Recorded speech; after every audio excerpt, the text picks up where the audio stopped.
channel. Today's video, share ko lang sa inyo yung experience sa paggamit ng bagong BDO online app.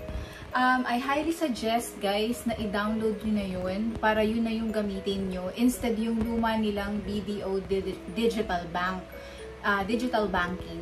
Kasi napansin ko, yun kasi yung ginagamit ko talaga. Kaya lang napansin ko parang medyo bumabagal na siya.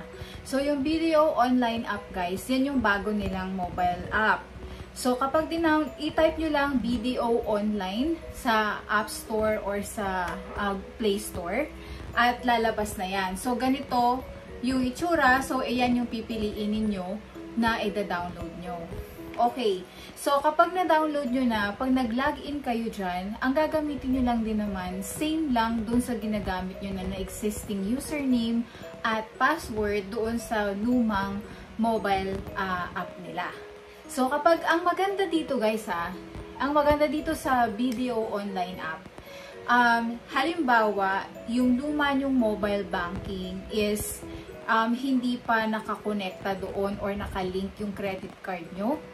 Kapag nag-login kayo dito sa BDO online app, lahat ng account ninyo with BDO under your name, mapa savings account yan or credit card, automatic guys, nando doon na siya lahat.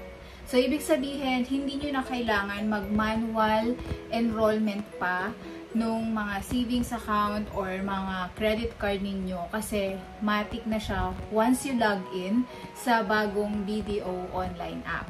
And also guys, napansin ko, kino-compare ko kasi yung dati nila, yung luma, whenever I send cash or funds papuntang GCash o kaya other accounts ng other banks, ang daming information na kailangan mong i-fill out. Parang may template pa. No, kailangan pa pati yung middle initial kasi pag hindi mo yun nilagyan, hindi magpa-process. So may middle initial, may phone number pa ng receiver. Ngayon guys, dito sa bagong BDO online app, very simplified na lang siya at saka straightforward. Kailangan mo na lang yung account number kapag bank yung sesendan mo ng funds. Kapag naman GCash, yung GCash number na lang at saka yung account name lang. Yun na lang yung kailangan mo. And then, pwede ka nang mag-send ng pera, GCash o kahit sa ibang bank accounts.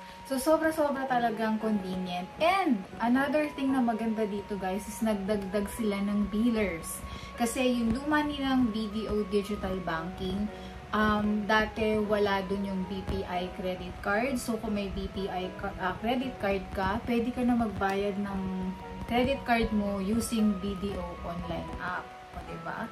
And, isa pang magandang biller na nadagdag is yung SSS contribution. Yung lumang app, hindi ako nakakapagbayad dun guys ng SSS contribution ko kasi wala siya sa billers. Dito sa bagong BDO online app, meron na siyang SSS contribution. So, pwede ka na rin magbayad using the BDO app sa iyong SSS contribution. Wala nga lang for loans, pero yung contribution meron na. O at least, diba? Kasi guys, ang ginagawa ko lagi, yung mga billers na yan, doon ako nagbabayad through Union Bank app. Kasi nando doon lahat. Pero at least kahit paano nagdagdag na si BDO. So, bali ang babayaran ko na lang sa BDO, sa Union Bank online app ko is yung ko na lang, yung sa Security Bank, diba? Tsaka yung SSS loan. The rest, pwede ko nang bayaran sa aking BDO online app kasi nandun din yung Meralco, Maynilad, and pati yung sa Globe internet. O, diba? Sobrang convenient, guys, and I highly suggest mag-switch na kayo dun sa bagong BDO online app para less hassle na din. Kung merong Face ID or yung gamit yung phone, maganda din kasi nagwo-work na din yung Face ID dun sa login ng BDO online app.